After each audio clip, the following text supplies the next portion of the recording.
एक छोटे से गांव में एक पुराना कुआं था। कुएं के आसपास रहस्यमय शक्तियों का वास था, जो कुछ छिपे रहस्यों का संकेत देता था। रात के समय गांव वाले उस कुएं से दूर रहते थे। कहते थे कि रात में वहां अजीब आवाजें आती हैं और कोई भी पास जाने की हिम्मत नहीं करता था। गांव के पास एक भक्त महिला रहती थी। वो हर रोज गणेश जी को लड्डू और फूल चढ़ाती थी। उसके हृदय में हमेशा भगवान के प्रति श्रद्धा रहती थी। एक रात जब वो अपने टोकरी के साथ कुएं के पास से गुजर रही थी, पानी में हल्की सी चमक दिखाई दी। हवा में हल्की सरसराहट और जादुई चमक महसूस हो रही थी। भय के बावजूद उसका विश्वास अडिग था। महिला कुएं के सामने रुकी और उसे किसी दिव्य शक्ति का अनुभव हुआ।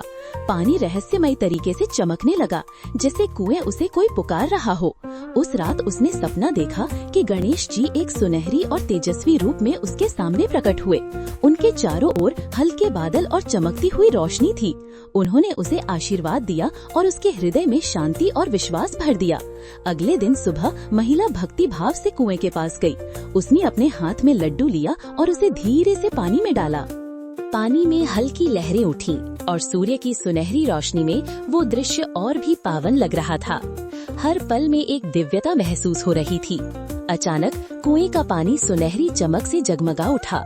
हल्की धुंध उठी और छोटे छोटे चमकते जादुई कण हवा में फैल गए। गांव वाले इकट्ठा हो गए। उनकी आंखें हैरानी और विस्मय से खुली रह गईं। साधारण कुआं अचानक कुछ असाधारण में बदल गया था।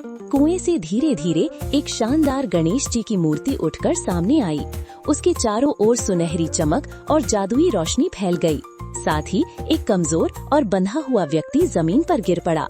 गांव वाले स्तब्ध रह गए। उनके हाथ चेहरे पर चढ़े हुए थे और वे असमंजस में थे।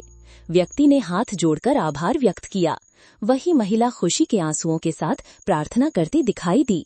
गांव के अन्य लोग भी उसके चारों ओर झुके और भगवान गणेश की लीला को देखकर सम्मान जताया। मूर्ति धीरे धीरे कुएं के ऊपर तैरती हुई दिखाई दी।